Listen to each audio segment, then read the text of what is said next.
Good morning. This is Don V with Truth Be Told, and we have a couple interesting news reports we'd like to share with you this morning. Before we move to that, please remember to subscribe. Over 80% of the people who view my videos are not subscribers. It's completely free, and it really helps my channel grow and gets the word out. Without ado, let's go ahead and move to the first report. So it's Joe Biden's SAIGON, Afghan, falls from plane fleeing Kabul Airport. Crowds at airport worse than withdrawal from Vietnam. That's just absolutely horrific. As you can see, yeah, there's a little dot right there. A man was seen falling from a plane leaving the Kabul International Airport today during the chaos in Afghanistan. Here's another shot of the victim falling from the plane. Yeah, there he is right there.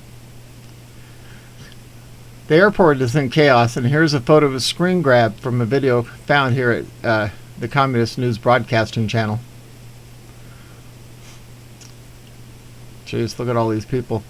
Afghanistan's new de facto leader, Mullah Abdul Gandhi Baradar, has issued a congratulatory message to his fellow Taliban on the declaration of the Islamic Emirate of Afghanistan. Mullah Baradar's statement was given from the president's palace in Kabul on Sunday.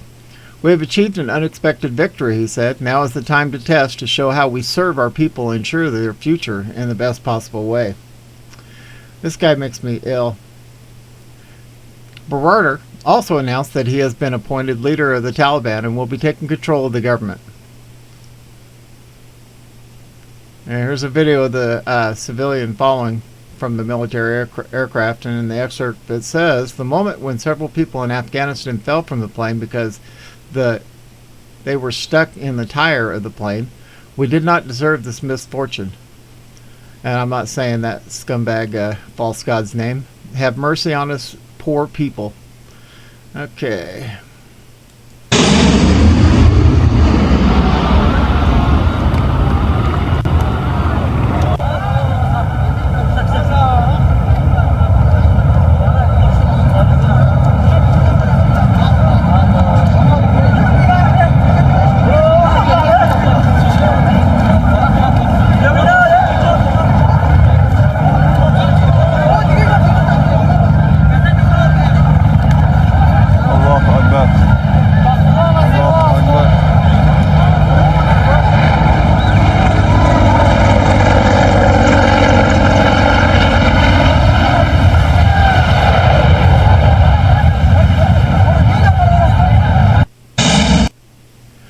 That's just awful, guys. Absolutely awful. Breaking, 2 people fell from the landing gear of a U.S. Air Force C-17 taken off from Kabul this morning, according to a news agency over there. Yeah, see, there's 2 of them there. Absolutely terrible. All right. It says absolute horror as Afghans chased massive U.S. military plane down runway in Kabul. Desperate Afghan civilians cling to landing gear during the takeoff.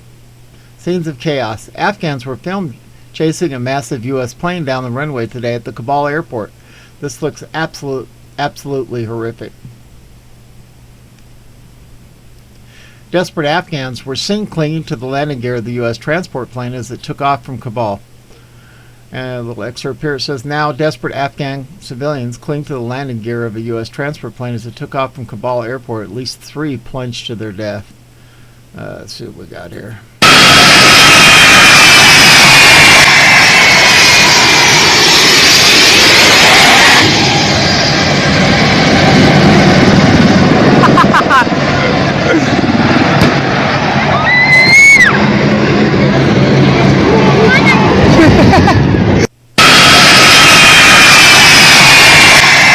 There's so much chaos there, I couldn't tell anything. All right, moving on. DHS Terror Alert. You're a terror threat for oppressing COVID-19 measures. Saying election was... Can't say those words and celebrate religious holidays. I'd love to report on this, guys, but I can't because I will definitely get a strike. So I can just give you a little look at it right here. And let's go ahead and move to the final report. It says military eliminates William Barr. It says as the DS ratchets up attacks by perpetuating COVID-19 and waging a relentless war on freedom of speech, the U.S. military is working tirelessly behind the scenes to eradicate forces of evil that have dedicated their lives to abolishing the Constitution and enslaving law-abiding American citizens. The latest to fall was none other than former Attorney General William Barr, whom the military put to death on August the 2nd. As reported previously, the Office of Military Commissions on June 21st convicted Barr of high treason after obtaining evidence that he accepted bribes in exchange for betraying his oath of office and for participating in a plot to overthrow the democratically elected Prez of the U.S., DJT. A three-officer panel meticulously weighed the evidence and decreed that the severity of Barr's crimes merited capital punishment. The punishment took place in the form of a hanging during the early morning hours of August the 2nd. Just after sunrise, Gitmo security escorted Barr from his Camp Delta's detention cell to gallows near Windward Point Lighthouse on Gitmo's southern edge, where other DS agents had met their maker. Rear Admin Darcy Crandall of the U.S. Navy Judge Advocates General Corps oversaw the execution and addressed a small gathering of Republican lawmakers and military officers who had come to bear witness to Barr's demise. Barr was once seen as a shining star in the 45's inner circle, a man who would bring righteousness to a corrupt JD by aiding 45 and the military's conflict against the DS saboteurs. But his treasonous turn to the dark side angered many former colleagues, even those who bit their tongue and did not publicly disparage him. You have been found guilty of treason, detainee William Barr. As such, provisions of the Insurrection Act of 1807 and the Patriot Act allow this commission to treat you as an enemy combatant. 3 officers unanimously agreed that you should hang for your crimes. Do you wish to give any last words or a statement of contrition? Rear Admiral Crandall said. As he was speaking, a soldier who wore no rank and whose uniform had no name tag slipped and tightened a noose around Barr's neck. This is an illegal court, enforcing an illegal sentence. As an appointed official, I serve my country with distinction. The charges against me are false, Barr said. So be it, Rear Admiral Crandall said. A moment later, the trapdoor beneath Barr's feet swung open. His portly frame dangled and swung a few moments before the soldier atop the platform cut the rope. Barr's lifeless body lay crumpled on a patch of grass, his tongue draping from his mouth.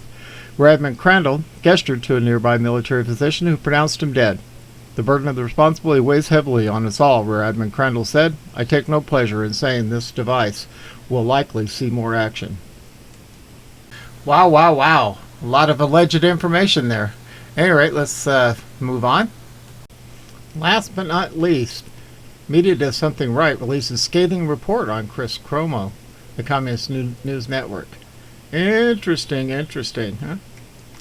Okay, it says, regular readers probably know that Janice Dean is no fan of either disgraced ex-New York Governor Andrew Cuomo or his brother, the Communist News Network guy Chris Fredo Cuomo. But let's be honest, that's no secret to any American who's followed the twin scandals, as the former faced as a corrupt Democrat politician in a state with no dearth of them. If that sounds like hyperbole, keep in mind that the last 3 elected Empire State governors have been forced to resign. As my colleague Nick Arma wrote